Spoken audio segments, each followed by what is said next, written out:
ये रूस का जो तेवर है कि जो जो यूक्रेन के साथ आएगा रूस में उसको हम टारगेट करें। यही तो हो रहा था कि 5% डिफेंस बजट बढ़ाओ। ट्रंप ने तो ये बोला था अगर डिफेंस बजट बढ़ रहा है तो कुछ तो किया जाएगा, यही सब खरीदा जा रहा है। अब सवाल ये उठता है कि अभी मीटिंग होने वाली है, वो हम सबको पता है 24 जून से 26 जून तक नाटो की।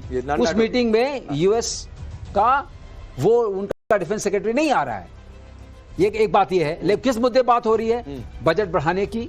दूसरा मुद्दा ये है कि हम यूक्रेन को कैसे सपोर्ट करें, और तीसरा मुद्दा यह है कि जो ट्रांस अटलांटिक नेशंस हैं उनका आपस में रिश्ता क्या होगा। लेकिन एक तो तीनों चीज मुद्दे की बात बताता हूं आपको। ये जो खर्चा बढ़ रहा है और अपग्रेड किया जा रहा है, क्योंकि इसमें ये शामिल है जो उस पर अटैक हुआ था, जो स्ट्रेटेजिक बॉम्बर्स पे, उसमें पुतिन जानता है कि ब्रिटेन शामिल है। लेकिन फिर इसके बाद शैलेंद्र सर एक टिप्पणी आप, किसी भी तरह से एक कॉन्फ्लिक्ट में रशिया के साथ आता है तो क्या आपको नहीं लगता कि नाटो एंड यूएस दोनों आएंगे? ठीक है। एक और खबर है सर, और ये दिलचस्प खबर है। दिलचस्प खबर क्या, मतलब पाकिस्तान की फितरत को दिखाती है। जंग में जीत नहीं पाए, आप कह रहे हैं कि वाटर वॉर में जीत जाएंगे। ख्वाजा आसिफ तस्वीर कह रहे हैं रियल स्ट्राइक में तो जीत नहीं पाए, उनका डिफेंस सिस्टम फेल हो गया। अब जो पानी हमारे यहां से जाता है कह रहे हैं कि उसको उस वाटर स्ट्राइक करेंगे, उसमें हम जीत जाएंगे। हाँ तो जीत गए ना, मना किसने किया है भाई? वो पानी जो है वो सूख गया, अब खून बहेगा। ये मैंने नहीं कहा, बिल्ले ने कहा। बिल्ला यही बोल रहा था ना कि खून बहेगा इसके अंदर। अब आप भाई ये खून देखते हैं आपको पानी कौन दे रहा है और कैसे मिल रहा है। और मैं तो कह रहा हूं, आज मैं आपके यहाँ फिर रिपीट कर रहा हूं, आप इस समय अफगानिस्तान को बोलिए आपके वो दोनों डैम मैं फ्री ऑफ कॉस्ट बना के दूंगा, आप रोकिए पानी, क्योंकि वहां से भी रुकना है पानी। ये पानी अपने आप में एक स्ट्राइक नहीं है। नहीं, लेकिन एक बात श्रीवास्तव सर कि ये वाटर स्ट्राइक तो भारत कर सकता है क्योंकि पानी यहां से जा रहा है, पाकिस्तान करेगा कैसे? ये दिमागी संतुलन मुझे नहीं ठीक लग रहा। ये कह रहे हैं हम वाटर वॉर करेंगे, उसका इनका इम्प्लीकेशन करेंगे कैसे? वाटर है नहीं, उनका इम्प्लीकेशन ये है कि अगर आप पानी रोकेंगे तो इन्होंने बताया हम खून बहाएंगे। तो बात है ना, तुम्हारे तो पानी ये तो तब है राकेश, ये तब है कि अभी हमने पानी रोका नहीं है। अभी तो हम IWT के दायरे में है, अभेंस में रखा है। जब रोकेंगे तो क्या हाल होगा? नहीं, अभी दो जो डैम है वहां से तो कुछ रोक ही दे रहे हैं। उसी वो ट्रेलर से डिसिल्टिंग की है, अब सिर्फ डिसिल्टिंग की है। और हमें 20% पानी का हक था, हम तो रियायत करते थे। हम 4-5% पानी लेते थे। अब हमने कहा ठीक है भाई, अब तुम रियायत के लायक नहीं हो, ठीक है, हम अपना काम करते।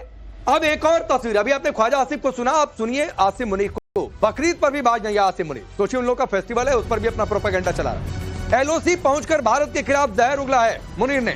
कश्मीर का राग लापा है, कश्मीर को बताया तुम पॉलिसी में रखो, हम अपने टेरिटरी में रखेंगे। देखिए आप ना थोड़ा पाकिस्तान की जनता और आवाम के साथ जाती कर रहे हैं। वहां पर भी उससे किसी ने फील्ड मार्शल अभी तक बोला नहीं। ये वर्ड वहीं से आए थे, फील्ड मार्शल वाले, हमारे यहाँ एम्पलीफाई हुए। तो आप कृपया कर इस पे कहीं डाउट मत रखिए। एक आध लोग फ्रॉड मार्शल भी कहते हैं। ये ज्यादा बड़ा पदवी देने को हम तैयार हैं, लेकिन उससे ज्यादा सीरियस बात यह है जिसको देखा जाए। देखिए आपके यहाँ क्या सीरियसनेस है मैं आपको अभी बता देता हूँ। 18% आपका बजट बढ़ गया है, डिफेंस बजट 30% उसमें से निकाल दीजिए तो सीधे 12% पर आ गए। 12% में से निकाल दीजिए बाकी जर्नलों का 10%, वो 10% पर आ गया। बाकी निकाल दीजिए 30% पॉलिटिशियन का, बचा 7%। आप बजट बढ़ाइए, आप ये बढ़ाइए, आप जो मर्जी आए कर लीजिए, पाकिस्तान क्लियर है। बजट बढ़ रहा है सर, एक और चीज है, वो डिस्कशन का पार्ट तो नहीं, लेकिन मैं बोलते जा रहा हूँ और बोलते ये जा रहा हूँ कि वहां पर नेताओं की सैलरी जो बढ़ गई 500%, 13 लाख 2.5 लाख से सीधे 13 लाख तक पहुंच गए। तो ये हालत है। खैर, लेकिन एक और बड़ी खबर है, तख्ता पलट की ओर पाकिस्तान बढ़ रहा है। शहबाज से ज्यादा आसिम मुनीर को तरजीह दी जा रही है। मुनीर के सामने लाचार दिख रहे हैं शहबाज शरीफ, कंधे झुके हुए हैं। खैर, पाकिस्तान के कितने प्रधानमंत्रियों से मुनीर ऑलरेडी एक कू कर चुके हैं पाकिस्तान में। जब हम लोग कहते हैं कि क्या फौजी शासन चल रहा है पाकिस्तान में, तो हमें ऐसा लगता है कि सड़कों पर टैंक दौड़ रहे होंगे, कोई फौजी है जो प्रधानमंत्री को पकड़ के जेल में डाल देगा, कोई फौजी है जो जाके ऐवान सदर यानी कि प्रेसिडेंशियल पैलेस में जाके वहां पे बैठ जाएगा। ऐसा नहीं है। पाकिस्तान में एक नए किस्म का कू हुआ है। यहां पे सारे के सारे मंत्री यूजलेस हैं, लेकिन आसिम मुनीर को मुखौटा चाहिए पूरी दुनिया को। अब देखिए आज की तारीख में जब सोशल मीडिया इतना ज्यादा इन यूज है, मीडिया हर जगह दंदनाता फिरता है, ऐसी सूरत में क्या पाकिस्तान जैसा देश जो कि हर 2 कदम पे आए। मुखौटे की बात मेजर गौरव कर रहे हैं, ये मुखौटा उखाड़ कर फेंकने की पाकिस्तान की आदत है। बाज नहीं आते उनके जनरल, लेकिन हर वक्त एक चीज का समय होता है। अभी ये जो पॉज हुआ है ऑफ सिंदूर में, तो इसलिए मैं गौरव से एग्री करता हूँ। ये समय वो लेके डेलीगेशन भेज रहे हैं, लोगों को बताने की कोशिश कर रहे हैं कि हम विक्टिम हुए हैं, हमें उन्होंने हमारे ऊपर अटैक किया है, लेकिन हमने जीत लिया है।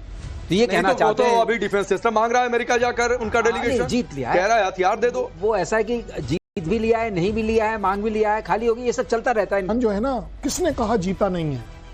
एक्चुअली जीता है। जान बची थे लाखों पाए। भाई साहब, जान बच गई।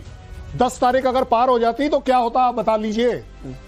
आप इस समय पाकिस्तान एक्चुअली जीता है, इसमें कोई शक नहीं है। जान बच गई, यही तो बहुत बड़ी जीत है भाई। बहुत बढ़िया। इससे बड़ी जीत क्या? आप एक बात बता दीजिए, आप और मैं लड़ रहे हैं, बहुत सीरियसली बात करते हो तुम। आप बता दीजिए, आपकी जान बचना ज्यादा जरूरी है या आपको लड़ाई लड़ना जरूरी है? क्योंकि मालूम है ये लड़ाई, मैं पाकिस्तान नहीं हूँ। नहीं, आप हो ही नहीं सकते। आप इतने चौड़े होके क्यों बोल पा रहे हो? वहां पर वो सिर्फ जीत का डंका चल रहा है। किस बात की जीत? ठीक है, चलिए, डंके की बातचीत होती रहेगी। लेकिन एक और बड़ी खबर है, तिब्बतियों के धर्मगुरु ने चीन के राष्ट्रपति जिनपिंग से मुलाकात की है। दलाई लामा के बाद दूसरे बड़े बौद्ध भिक्षु पंचेन लामा ने यह मुलाकात की है। पंचेन लामा ने चीन की कम्युनिस्ट पार्टी के प्रति निष्ठा का संकल्प लिया है। ये एक और बड़ी खबर है। ग्याल्त्सेन नोरबू अभी हैं 11वें पंचेन लामा। तो ये एक दूसरा खेल भी चीन ये चल रहा है। ये देखिए, तस्वीरें आपके सामने हैं और इन तस्वीरों को देखकर तो ये समझना होगा कि चीन किसी का सगा नहीं। जैसे पाकिस्तान किसी का सगा नहीं, वैसे चीन किसी का सगा नहीं।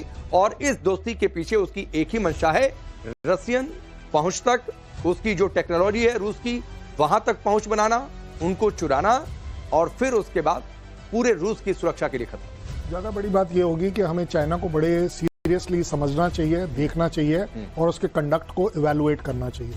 चाइना ने आज तक किसी कंट्री के साथ कोई अगर अच्छाई करी है तो मुझे एक गिनवा दीजिए अभी हाथों हाथ। पहली बात। दूसरी बात और बड़ी बात, चाइना ने आज तक कभी किसी के साथ रिलेशन अच्छे बुरे रखे ही नहीं, सिर्फ रिलेशन रखे बिजनेस वाले, सिर्फ जहां से पैसा कमाया जा सके। उसकी जमीन को गिरवी रख लिया जाए, वहां पर इन्वेस्टमेंट करी जाए। वहां का आप देख लीजिए ना, यूएस का ही हाल है, उसने क्या कर दिया था, तब जाकर यूएस को समझ आया।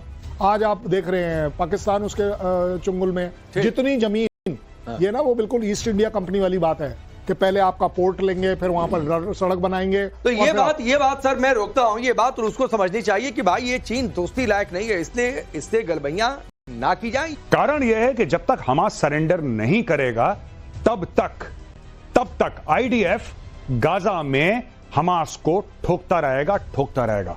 दोस्तों, एक दो बातें हमें समझने की जरूरत है। ऐसा इजराइल क्यों कर रहा है?